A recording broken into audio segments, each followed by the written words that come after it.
Hey, how's it going, everyone? Thanks for joining me on a new episode of the Music Reviewer Podcast. My name is Josh, and today we have another episode of Best and Worst Track of the week of November 14th. If you're new to the Music Reviewer, welcome. This show is just me covering the new entries into this week's Billboard Hot 100. I grade each new entry with the letter grade, and I pick one that's the worst, I pick one that's the best. And this week on Best and Worst Track of the Week, we're going to go heavily into Ariana Grande's latest album, Positions. This is going to be an album bomb review.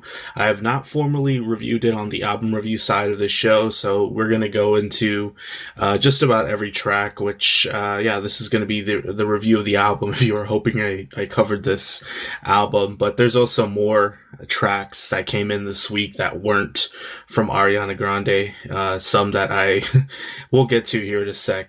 But some of these tracks weren't of great quality, I'd say. And just before we get started, just to let everyone know on the album review side, I did drop an album review not too long ago, I believe Monday night, of Dorian Electra's My Agenda.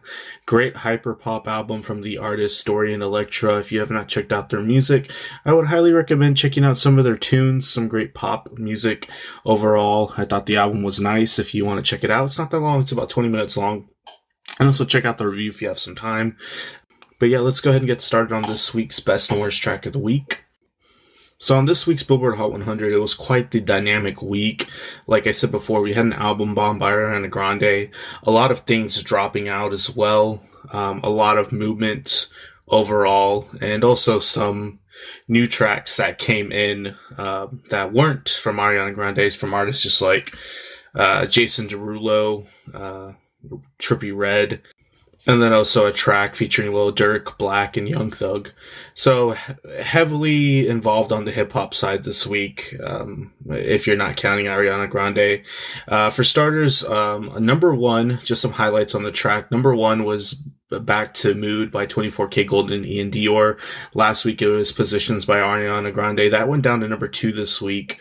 Also on the top 10, nothing much too interesting other than Blinding Lights is up at number 4, 49 weeks on the charts. That's pretty crazy, that it still has momentum up to this point. Also all the way down to number 26, AJR went up, on that position. So I thought the track was finally dying, but it's actually still gaining momentum. It's almost onto the top quarter of the charts. And yeah, it's a slow but steady race for them. Same thing with Pretty Heart by Parker McCollum, one of our best tracks of the week. Went up to 38 this week. Another slow but steady race that it's just winning.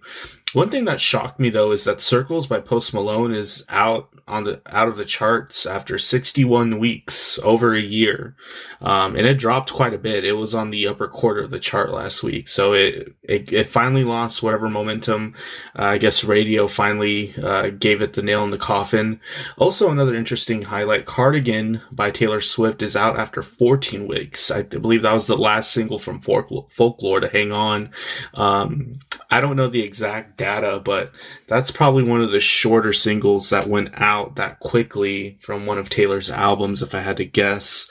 And then also a minuscule track that we covered last week, Head and Heart by Joel Corey and MNEK, this EDM track that I thought would have maybe picked up a little bit more momentum, went out, sadly. That's probably due to the influx of new tracks this week from Ariana Grande, but I don't think it's going to make its way back, unfortunately.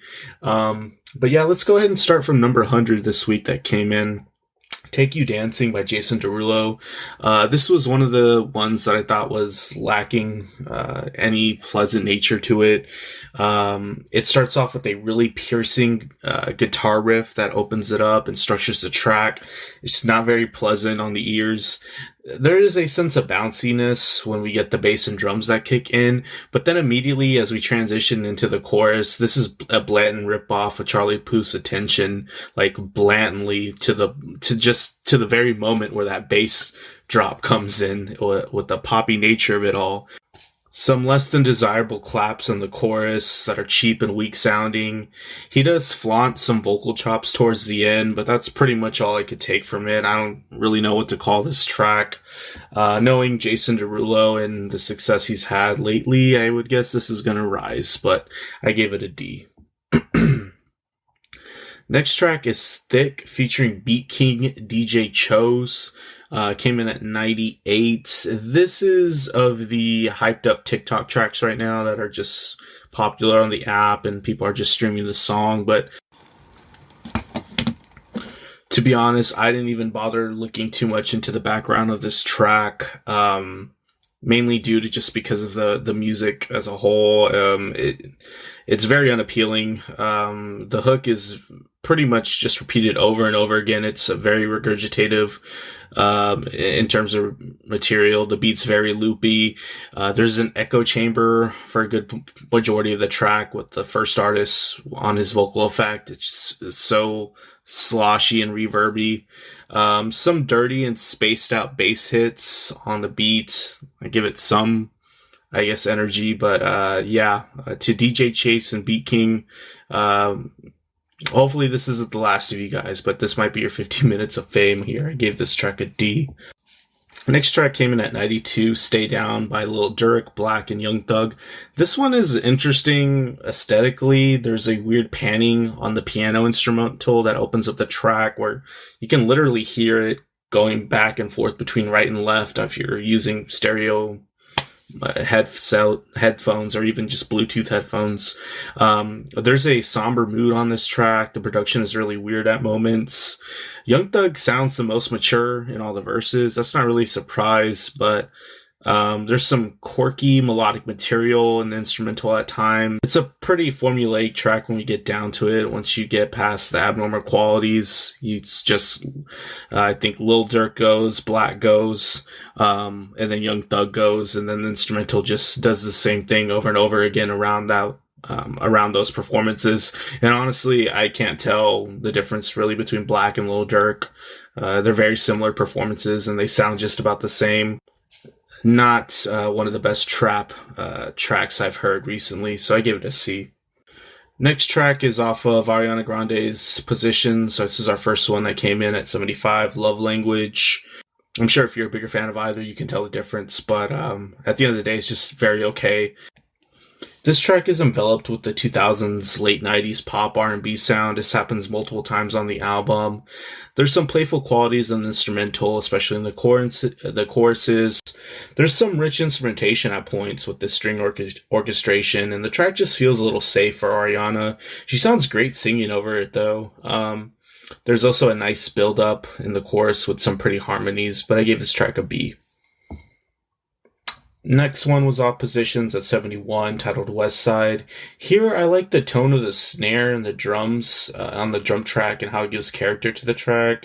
This has some more alt R&B flavor to it, with like some down-tempo moodiness and the synth swells thrown in the instrumental. There's also some nice momentum in the chorus that's driven from like this rhythmic performance in the vocals by Ariana. It's a moody track. It's not bad. I give it a B. Next one was Obvious. I came in at number 70 from Positions. This one had a more agile vocal performance at moments from her. She goes from high to low several times flawlessly.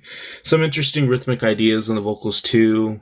Track at least has some energy going for it. I think when I was listening to the album as a whole, some of the moments on the album sounded a little comatose or just unenergetic, and this one was kind of the more energetic ones. Some nice dry percussive elements that fit well in the track as well. I gave it a B. Next one was off Positions as well, My Hair, coming in at 65. Another track with like late 90s, 2000s pop R&B.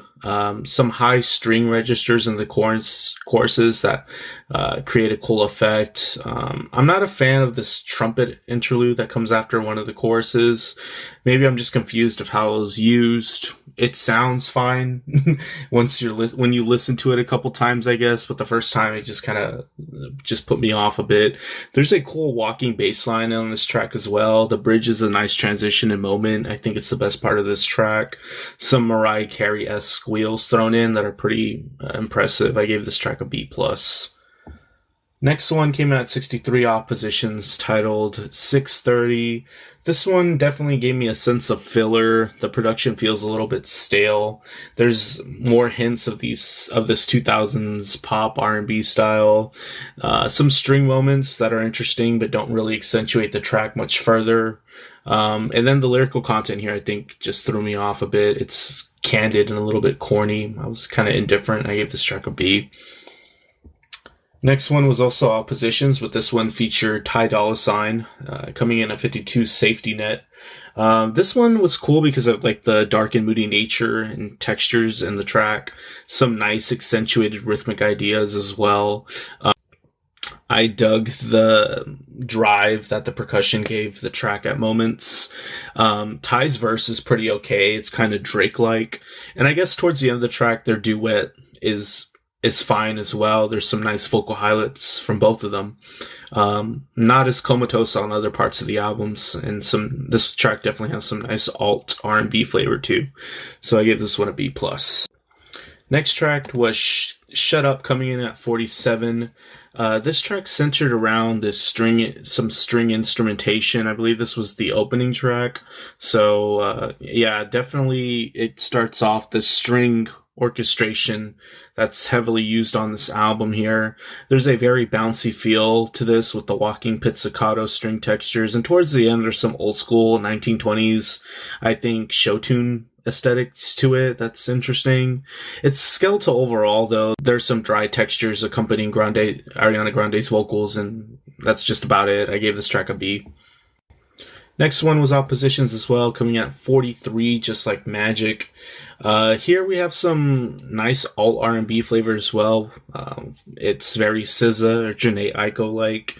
A spacey instrumental here with some sparkly synth textures and maybe some conceited lyrical content from Ariana, but that's nothing new.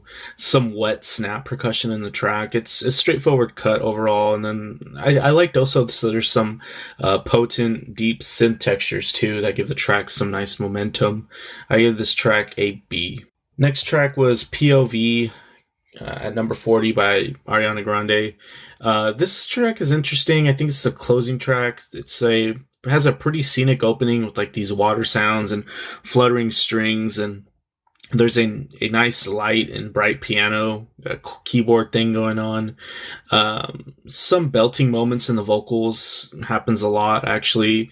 Overall, the instrumental seems pretty bright, and there's a sense of peacefulness on the track, a cathartic moment towards the end of the track where she kind of just gives it her all.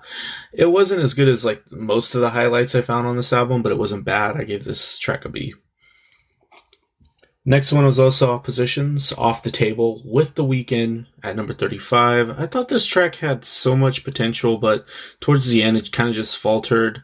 It starts off very down-tempo. There's some effect-soaked percussive elements, and also some nice string swells thrown in with some smooth and deep bass lines that accompany everything else.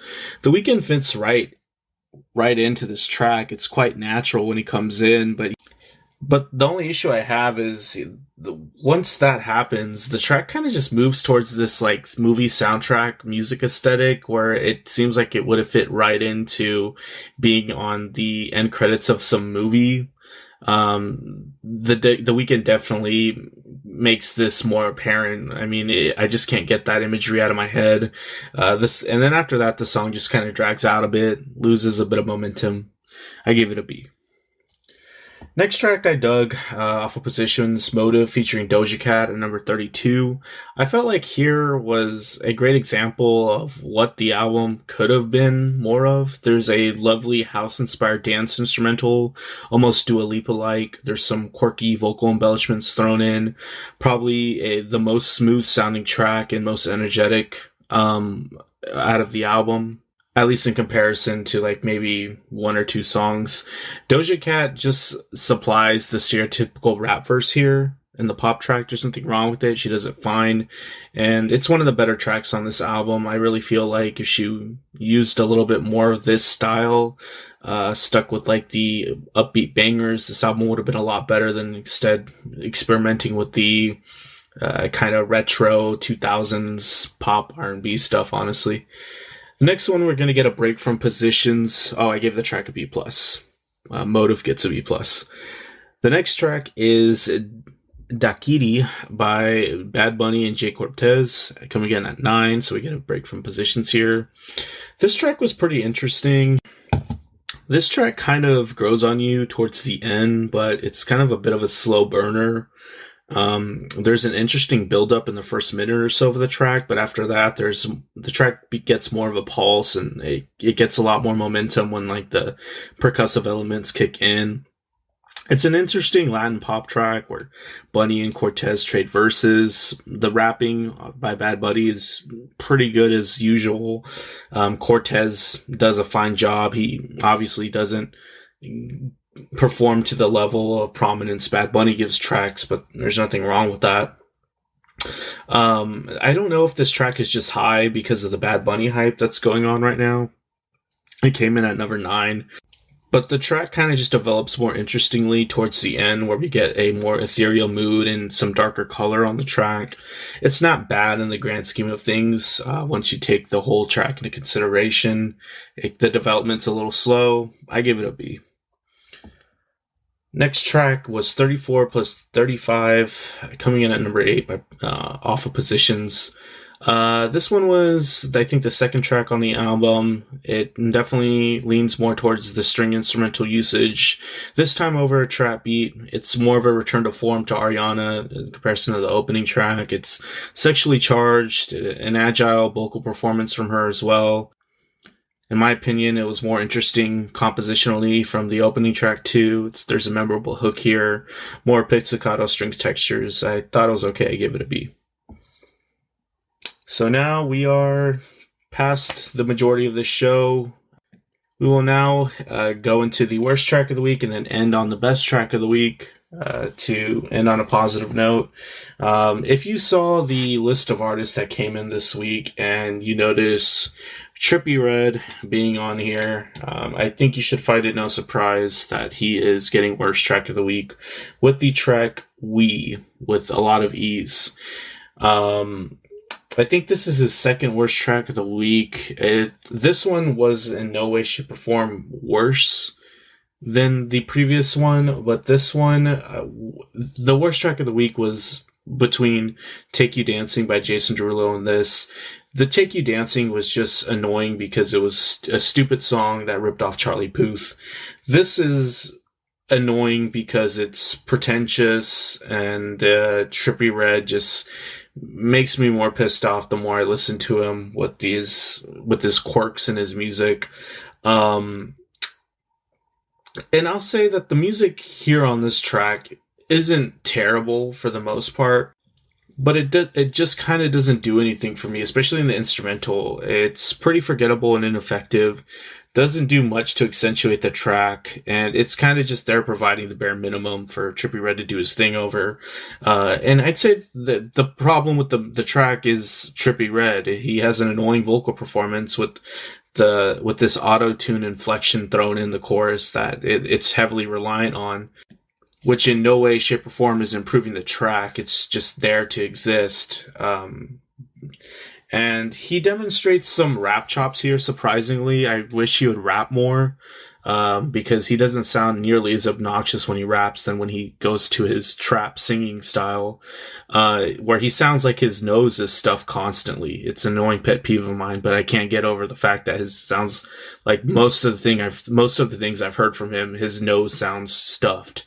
And then the cardinal sin of this track, honestly, is instead of just ending normally and just leaving it at that, it ends with an annoying sound bit that I think Trippie Redd does, where he acts like a manic person, laughing, and then doing a cringy performance of that, and then acknowledging the title of the track and saying "we" like a little kid screaming. At that point, I was just like, this is getting worst track of the week, because it could have easily just ended. I would have been, okay, fine, that track sucked, but no, he had an annoying sound bit that did nothing. It made this track even more sufferable.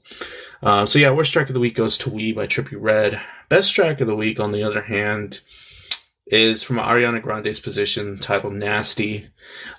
This track, I think, honestly, is the most well-written pop track on the album.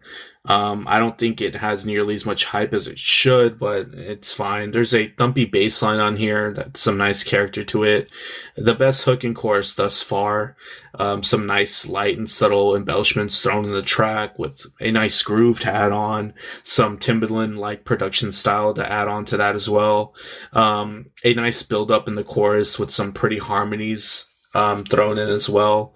It's a very well-paced track. It doesn't go anywhere too fast, and it kind of just times everything right, because when I first put on the track, I was listening to it, I was just kind of under the impression it was just going to be one of those more meh tracks on the Ariana Grande album, which I'd say nothing really sucked on that album. It was just its floor was like at a B, and it hung out at that floor a lot, like for the majority of the album.